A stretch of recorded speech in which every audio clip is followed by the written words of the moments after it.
Well, it's good to have with us today Jill Webber. Jill is part of the 24/7 prayer team and is involved in the work of Emmaus Road Church in Guildford. And I met Jill about a year ago, I think it was, when we did a workshop session with some church leaders. We gathered in person in Chichester. And I remember those were the days, eh? Like in person. In person. They were the good old days. And I remember being really challenged around the state of my soul, and you got us to do some real good kind of processing of that. You gave us a questionnaire to work through, and it really kind of one of those conversations that rattled me in a good way.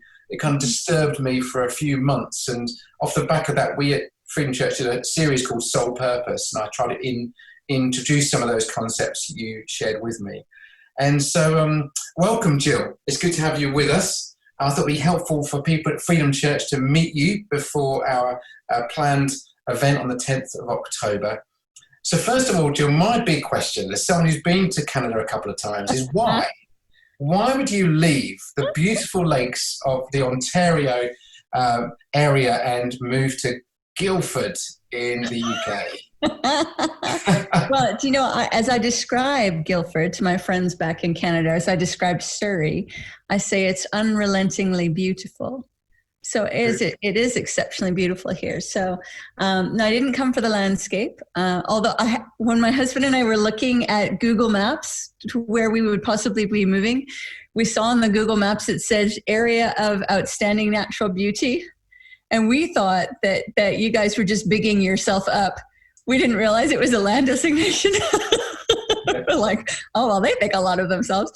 No, it is beautiful, but that's not the reason I came. The reason I came, Sam, I led a house of prayer, a 24/7 community in Hamilton, which is actually a less beautiful part of Canada. It was an urban, blue-collar city, industrial town. We lived in the poorest, one of the poorest neighborhoods of that town, and over the course of 17 and a half years, built this 24/7 new monastic expression.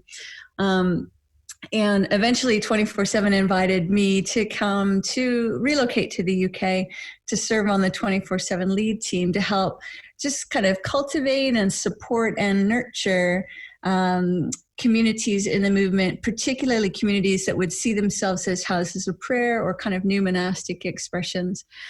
So my husband's a drummer, which means he's portable. And so we just kind of packed up and here we came. So I'm working with Pete at Emmaus Road Church in the area of prayer and spiritual formation, working with the 24/7 prayer team. And a month ago, my husband and I moved into Waverly Abbey House to plant the Seed community, which is going to be a regional house of prayer, but also will develop into being the mother house for 24/7 prayer. And so that's why I'm here. I want to talk about that a bit more. We're going to come on to that. But just sort of back up a little bit, like for you, Jill, where was the whole thing around spiritual formation? And, where did that kind of passion for seeing us as human beings more connected with our soul and with our maker, where does that come from for you? Early days. I came to know Jesus when I was 14. And when I was 15, I was a worship leader, so jumped right in.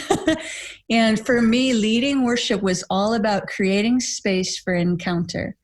So I've been leading worship for 35 years. You can do the math. And but discovered over probably the last 20 years an invitation from the Lord to find other ways to create space for encounter, particularly I think in the last 8 years, moving from sort of a charismatic, extroverted expression into a more contemplative journey, assessing the state of my soul, actually recognizing that I have a soul. There's an inside part of me that actually wants to say something to God. And there's and so what I learned as a worship leader around conversation and communion with God, I realized that we could invite people into that kind of soul space at home in the midst of their ordinary lives, as well as in sort of this beautiful Sunday service worship expression. And I think the thing I'm really passionate about is, I would love to see us awake to and aware of and responsive to the presence and the activity of the Holy Spirit in our lives, just day to day, throughout our days and in every situation. That's what I get excited about. That's beautiful. Now, at this point in the interview, there'll be people listening and watching who will be going, I recognize that voice. That voice sounds familiar. And we got quite a few people in our church that love the Lectio 365 app. And I know that you're regularly, because my wife is one of those, and I regularly wake up and I hear your voice on her phone and she starts her day. And I think you're bringing that very essence into the everyday, not just the Sunday. And I'm excited. I must confess, when Pete first told me that you were doing it, I thought you guys are crazy. 365 days of the year, but it's a beautiful thing. I know you've got something like 40,000 people regularly listening. We're up to about 60,000 now, and we've got just short of 150,000 one-time downloads. So it's funny, when we first got 5,000 downloads, we're like, 5,000 downloads, yeah, the Lord has expanded. And now we're like, oh golly. Yeah, don't mess up. Yeah, well, you know what though? I think it's the joy. A part of my work is I get to meditate on the scriptures and encounter God in the scriptures for myself as part of my work, as part of my vocation, and then share that with others. And that's a joy. Oh, that's great. Now, you're coming on the 10th of October for this Cultivating Your Soul workshop. So you've got a Saturday morning. We're hoping to do it in person. That's not been possible. We have to do it via Zoom. But for those who are wanting to come along, could you give me a little bit of flavour of what we'll be covering in that morning? Yeah, I think we're going to talk about two different things. We've got two workshop pieces on cultivating your soul.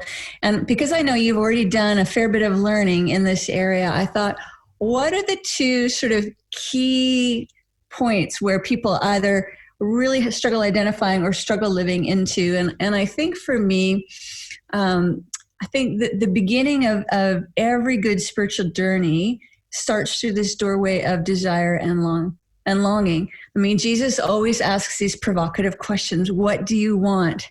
What do you want me to do for you? And I think in our 20th century culture, 21st century culture, we are not so good at listening to the deeper longings of our own hearts and lives. I think we get caught up in the thick of thin things, as Stephen Covey would say, and we miss listening to the deep yearnings of our heart. And I think it's attending to those longings. That is what is actually going to give us the motivation to reshape our lives so that we can begin to live the kind of lives that we want. And so oftentimes if people are struggling in their spiritual life, the solution is not learning another technique. The solution is to attending to longing. And so that's one of the workshops. The second one is dealing with resistance, because this happens all the time. People are like, right, I'm going to listen to Lectio 365 every day. And I'm going to do it. And, I'll go prayer walking for like an hour and a half a day in my city. And, and we do that for what? Like a week, 2 weeks or whatever.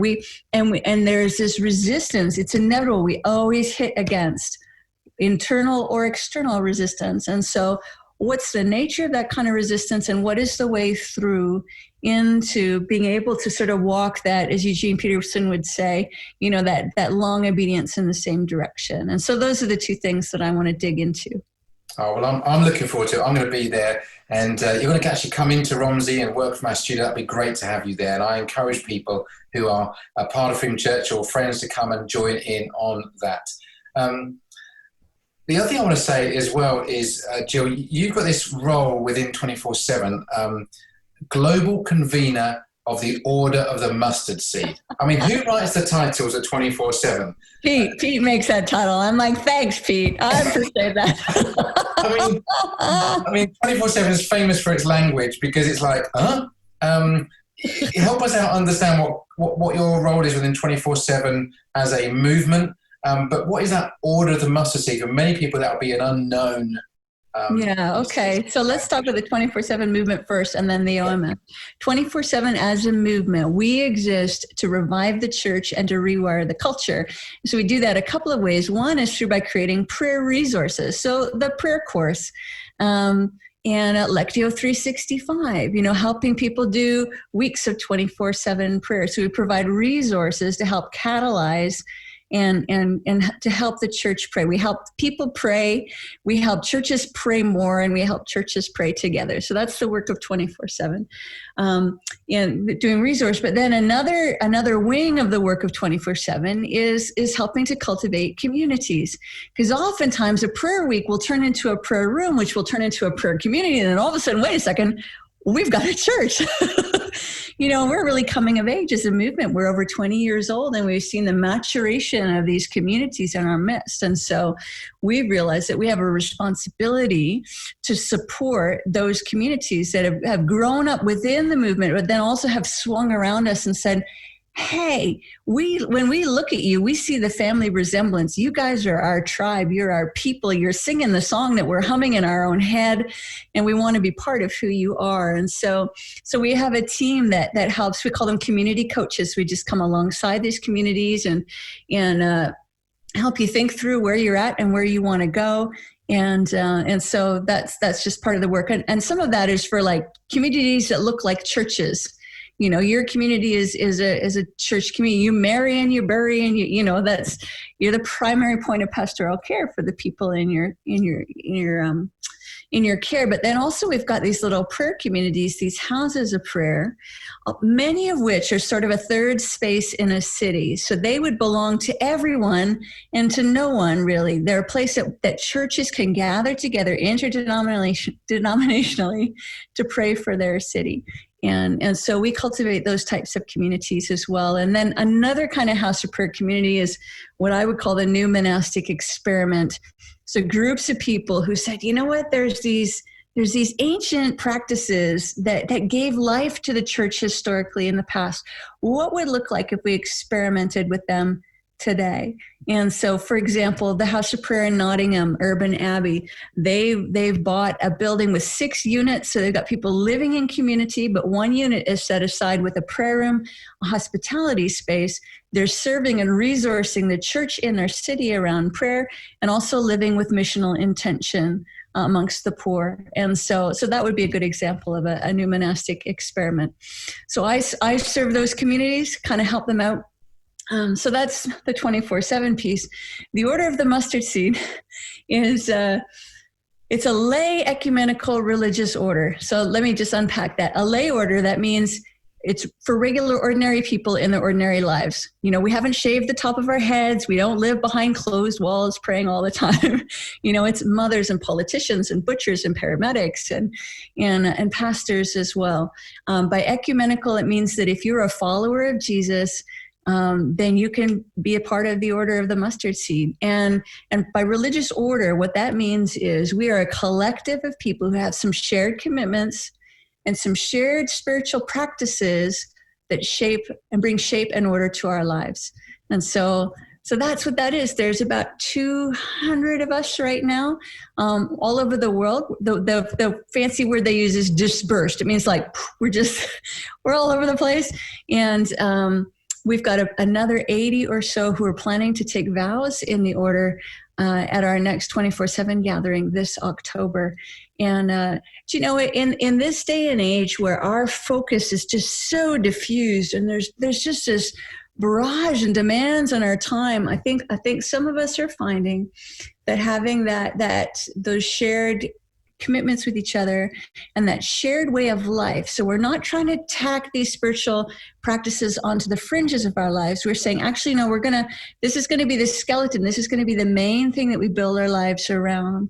It's just helping us live with much more focused intention towards the Great Commandment and the Great Commission. And so it's helpful for us. So. There's a lot there. I know people can look online and see more about that, but we're committed as Freedom Church to working towards partnership with 24/7. It's been something we've been talking about for some time. Personally, I go back probably most of those 20 years in relationship with people like Mike Andreu, who now heads up 24/7, and Pete Gregg, who was the founder of 24/7. I remember the moment when it all kind of came out of this whole sort of, this movement, and it took everyone by surprise. I think, everyone was like, wow, it literally went worldwide. It went viral before the word viral was created. And it was out of control. And I love the fact that it wasn't controlled and fixed, but it's very fluid, which causes some people frustration. Give me clarity. But I love the fact that it's enabling, it's empowering, it's releasing. And I think when you said you meet your tribe and you're singing the same song, you're humming the same tune in your head, I think that's how I feel when I meet people from 24/7. And I said to you earlier, we had Mike Andreas speak to the church in August, and we're looking forward to hearing from you as well on the 10th of October. And so we're working towards a relationship with 24/7 prayer. And we've got the gathering coming up at the end of October. And if people want to come along to that, they can sign up. They can go online. We'll get that information to people in their hands. Easiest and cheapest it's ever going to be. It's free. There's no travel required. There's no hotels to book. It's incredible. And so, I had the pleasure of being with you guys in Belfast last year. I'm disappointed we can't meet in person, but we're going to make it as best as we possibly can. And I've invited all our leadership team, and we'll make it available to the rest of the church as well. Now, you just alluded a little bit earlier about Waverly Abbey and that move. So 24/7, probably more likely, Pete Gregg and Emmaus Road is in Guildford. Waverly Abbey is not that far away, is it? It's I'm trying to think how best to describe it. It's a centre. It's been an abbey for decades, centuries. Can you tell us a bit about Waverly Abbey and how you've ended up living in the upstairs? I tell people that we're the bats in the Belfry. Waverly Abbey is the site of the first Cistercian monastery in the UK. So that was founded in 1128. So from 1128 until the dissolution of the monasteries, there was a prayer community here that was living a lifestyle built around prayer, mission, and justice. And not only were they a prayer community, but they were a mother house. They went on to found another 11 abbeys across the UK. So there was a grace for multiplication in this place. And if that wasn't enough, before that time, we've got some paperwork that shows us that this land was given by King Cadwallon around the Council of Whitby for a Celtic monastic site. So that could be as early as 600. So that's over 1,000 years of prayer here on this site. So right now, my husband and I are living in Waverly Abbey House, which is owned by CWR. And so Selwyn Hughes started a ministry CWR in about 55 years ago in this place. And I can see the ruins right from this window here. We look over them. And this has been a place for years of learning, of encounter. Part of his legacy was every day with Jesus, helping people pray the scripture. And in fact, Lectio 365 is a partnership that 24/7 is doing with CWR. And so they approached us about 4 years ago and said, we would love to enter into this partnership. What could it look like? And so it's been a long conversation. It's been a long gestation, but finally the Lord's bringing to birth what we're calling the Seed Community. So there'll be a residential prayer community here. We'll be running retreats and courses, developing a whole bunch of spiritual formation stuff out of here. We're on internships, and eventually we'll have to see how it all grows. We're really just a little seed being put into the ground, and we'll just see kind of what sprouts up, because this is an ancient place of prayer. And I think God's not done with it yet. There is more that he wants to do to catalyze prayer, not only for this region, but this nation and beyond.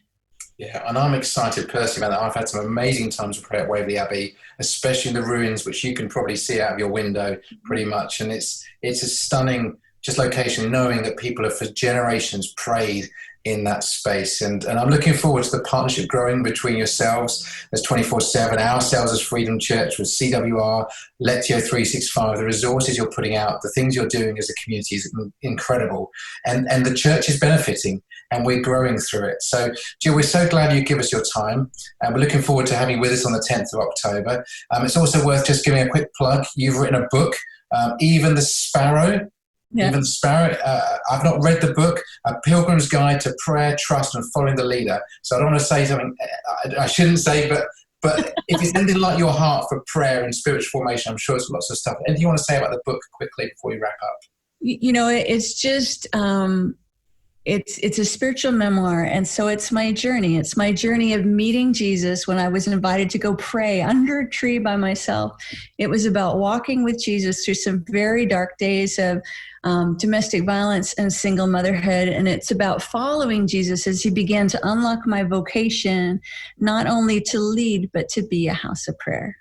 Wonderful. Thank you so much, Jill. I'm sure there's more we're going to learn together as we gather. So thank you for your time today. Hope it's helped people and heard a bit more about who you are and what you're about. And we look forward to the future, and we look forward to seeing you on the 10th of October. Thank you. I can't wait to meet everybody. It's going to be great. Thanks, Sim.